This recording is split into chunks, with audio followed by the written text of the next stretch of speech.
भाई पूरी जनता पे इसको फैलाएं तो पहले, उसके बाद ये मालूम हो कि सही रहेगा नहीं रहेगा, कैसे लागू करेंगे ये मालूम होना चाहिए। अभी तो ये क्लियर नहीं है, तो खाली ये दो बच्चे ठीक है तो होना चाहिए, हम दो हमारा दो चलेगा या हम दो हमारे तीन, क्योंकि कुछ लोगों का कहना है कि जिनकी दो लड़कियां हैं उनका कौन वारिस होगा।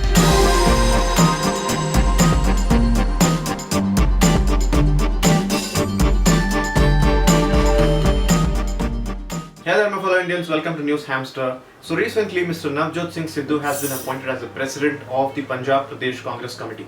What a masterstroke! Talking about masterstrokes, India's population scenario has been in news, and of course, in news is the community that adds significantly to India's population.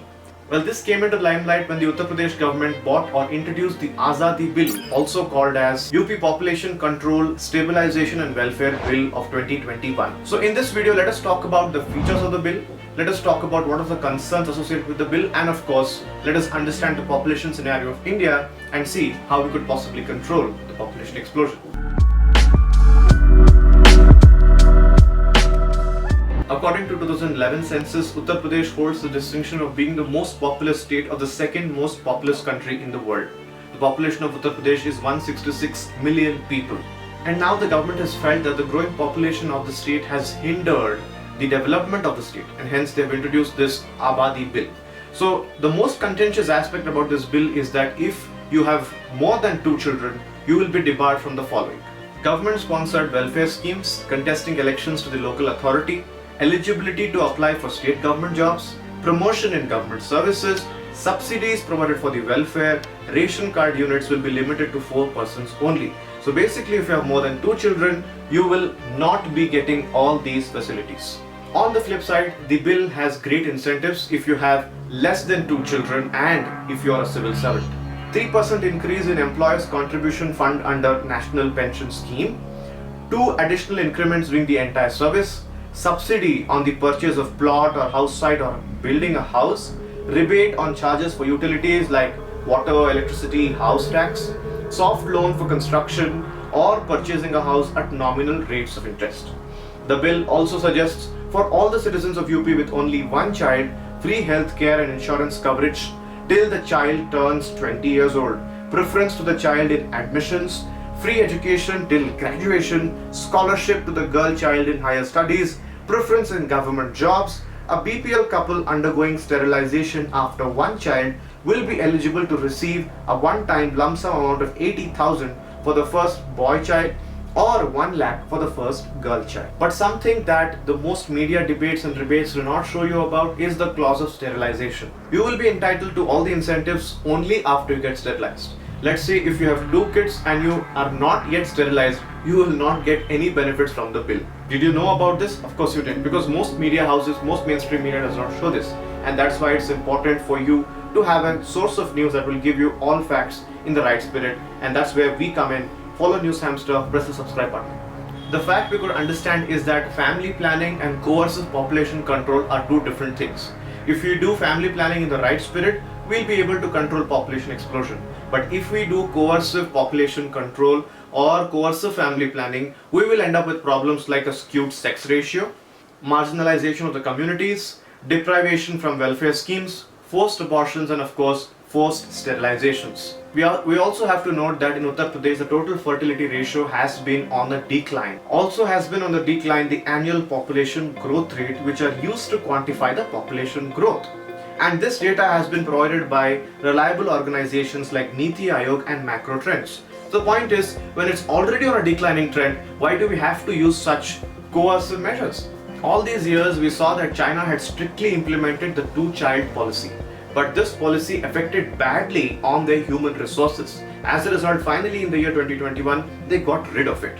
But will it work in a country like India, especially in a state like Uttar Pradesh? Spare a thought. Dr. S.Y. Qureshi, the former Chief Election Commissioner, writes in a column published in the print that this is a measure used by the UP government to garner votes in the upcoming elections. He is also saying that this is a trick that the government is using to pit one community against another, saying that Muslims are the harbingers of population growth in India. Is it really true? Let's see. First, let's understand that Indian population since the 1980s has been on a declining trend. And why is this? It's simply because India or the central government used the methods like educating the masses, creating mass awareness, and of course providing contraceptives at cheap rates. Imagine if India or the central government had used coercive population control. According to the National Family Health Survey released by the Ministry of Health and Family Welfare, 83% of Indian women with more than 2 children belong to the Hindu community, not to the Muslim community. So the whole false argument that Muslims are the harbinger of the population, it's absolutely wrong. Also, let's note that right to reproduce or right to reproductivity is a part of Article 21, right to life and personal liberty. So if you are placing some kind of measures on the right to reproductivity, probably you'll get challenged in the court as well. So what are the solutions? Solutions are very simple. You just have to create mass awareness, educate the children since a very young age, and also, most important, invest in your healthcare, invest in your education system. Let me show you a report presented by the Scroll. And this report shows the relationship between the fertility rate and the literacy rate. In Kerala, there is a high literacy rate. At the same time, there is a low fertility rate. But this is vice versa in Bihar. Also between infant mortality rate and fertility rate, which points out where there are high good facility in healthcare, children die less at their birth and fertility rate automatically reduces. So here are the basic solutions that we could implement to control population explosion in India.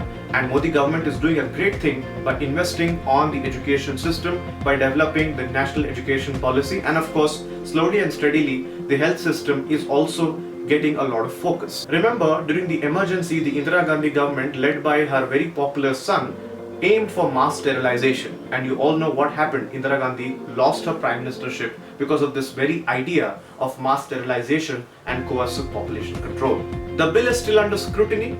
It will take some time. It's open for public responses, and if you have something to tell the UP government, you can obviously write to them. And that's it for this video, guys. Thank you so much for watching. If you like the video, press the like button, subscribe to NewsHamster, visit www.thenewshamster.com for regular updates, articles and opinion pieces from our writers, and of course, stay safe, take care, Jai Hind.